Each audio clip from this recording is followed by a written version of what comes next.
Guess some big things come in short packages. Yo, what the fuck? Oh.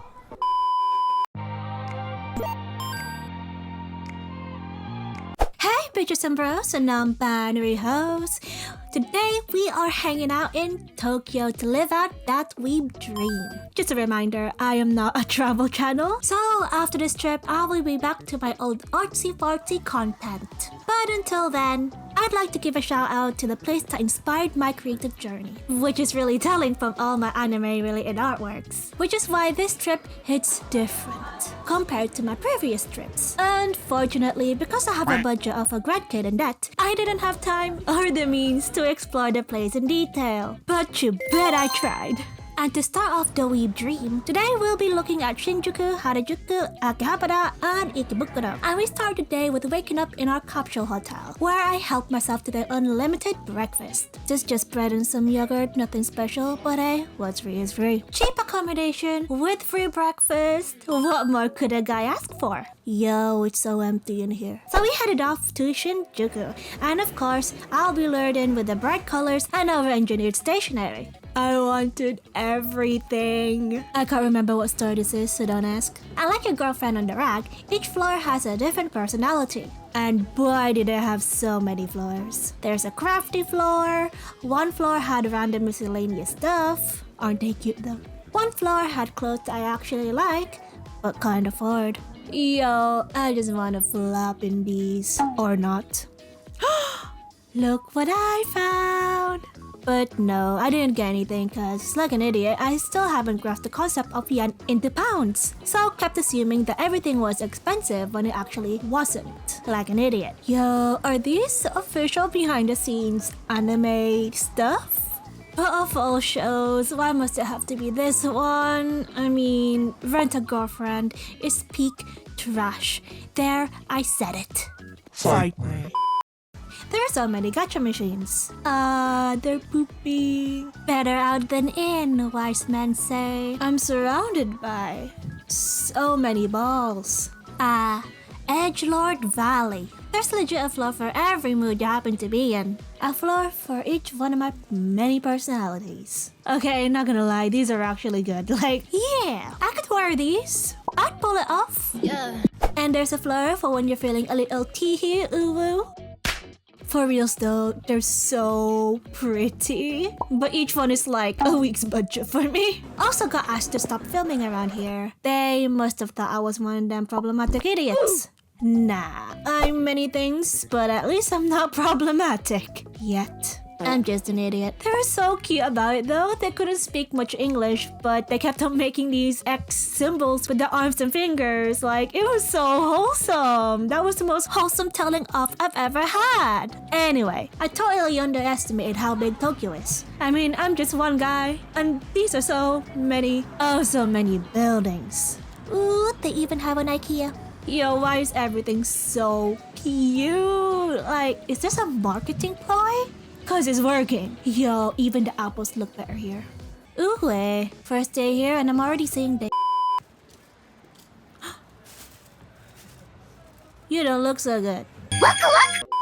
And to end the day, I ate at this snazzy sushi restaurant that I found. Yo, Japanese people are so nice. When I sat down and struggled with the menu, this nearby office lady who could speak fluent Japanese actually offered to help if I got any questions about the food. But being a shy silly baka like me, I just sat there in silence, pointed at a random thing in the menu, and hoped for the best. Dear random lady, wherever you are, I hope you receive all the love and kindness and good vibes and good fortunes. You may never see this, but I will always remember you. So I ended up with this nice poke bowl. Japan is so generous with the amount of fish they actually put.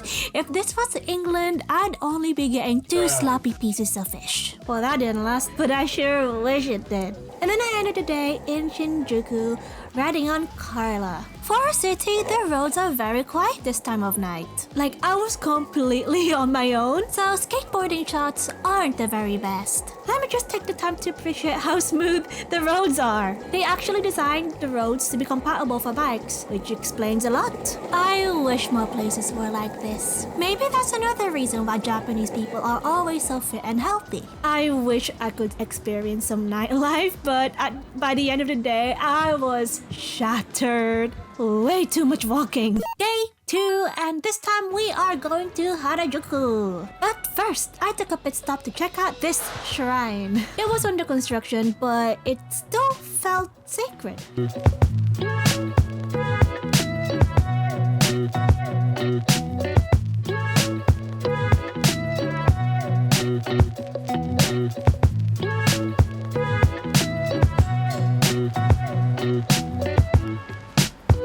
Yo, the train station has a blooming aquarium. Oh my gosh. Cause you'll never know when you'll need to quickly grab a fish, so why not?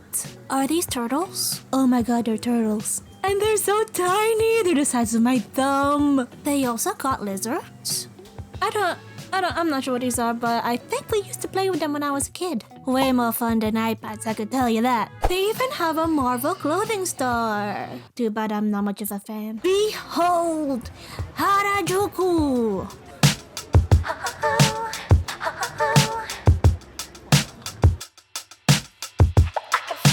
I mean, if the shoe fits. Big fan, but the original was way better. So I found this whole building filled with capsule machines. Just floors and floors of little balls. Made it to the Weeb Palace. Not gonna lie, seeing them in their actual sizes is a little bit uncanny. Except for Levi. This one's just funny.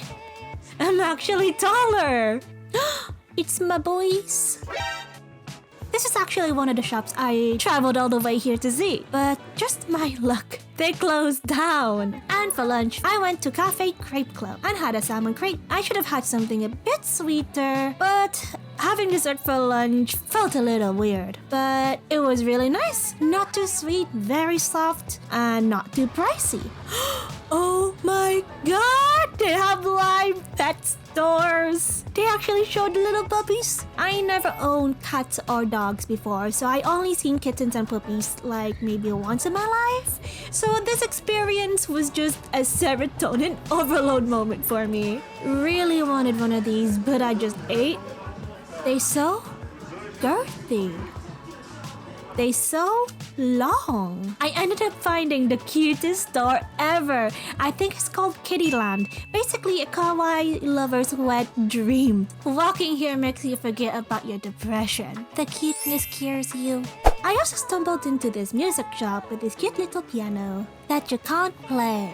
Then I stumbled into yet another mall. God, this place is big. This area is a tad bit bougie for me though.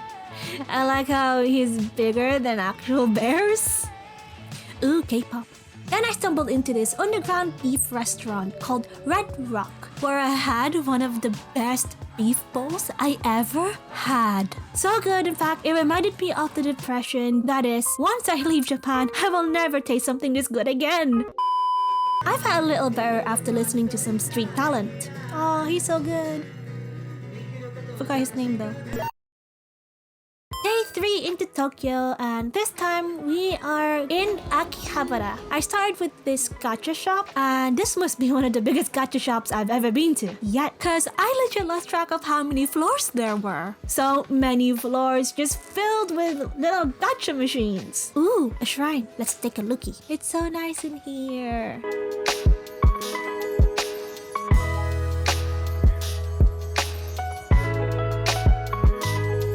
There's always one. I wish I knew what it said. It's so nice to just start the morning with chilled vibes. Something about visiting shrines early in the morning just calms you. And I'm not part of the religion, so I felt kinda weird visiting shrines sometimes. But the atmosphere was so calming regardless. I just hope I was being respectful enough. I legit even asked random citizens how to pay my respects properly. The language barrier made it a little awkward, but they were so polite about it. I just copied what they were doing. Oi oi, found Carla's family. Another beef bowl. Yeah, I'm never gonna get tired of this stuff, it's so good. I somehow ended up in Ueno and found the cutest bakery. I think it's called Nikki Bakery and Cafe. I could be wrong. That's a panda bread. And that's also a panda bread. Even the way they advertise the food is extra. The food here is just... They got pet shops here too. Fun fact, the day of this filming was actually my birthday. But not gonna lie, I kept getting lost. So plans keep getting skewed, which was a little overwhelming.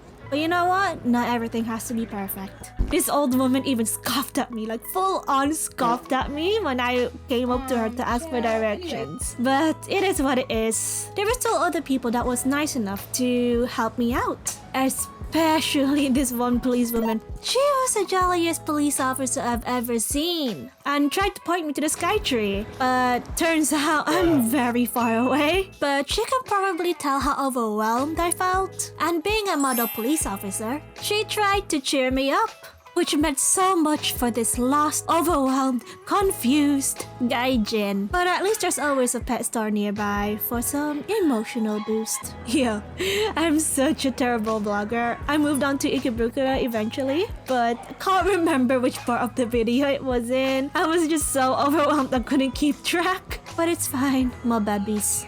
And even more babies. My first authentic taiyaki. So, in conclusion, overall, I definitely got way too ahead of myself. I was just trying to cram as many things as I can, thinking I could single-handedly take on Tokyo, forgetting that the city would be way too big for me to cover completely, and considering how much walking is involved, how much traveling getting from A to B actually consumes in your trip. And you know what? If you don't cover everything, who cares? I was just happy to be there. Ignoring that grumpy old lady, I met so many way nicer people. Seen a lot, ate a lot, and spent a lot too. Okay, don't know where I actually ended up most of the time, but everywhere I ended up, it was where my budget went to die. But how could you blame me? Like, if I turned into a store, I'd be the stores I visited in. I think I spent like 200 pounds in one of those days. Oh well. It took all I had not to give every one of those gacha machines a crank. Like, I would have loved to have a tiny little pooping elephant, but I didn't, cause I have some level of restraint. Are you sure about that? Yeah, Tokyo, you were wonderful. You might be a bit too big and a bit too much for my little legs, but also you were better than I expected. And I can't wait for next time, where we will take a break from city scenes, step into some nature, actually pet some doggos, and get high. So until then, thanks for watching. Like and subscribe if you want to see some more. And there's the door. And bye-bye. Harajuku!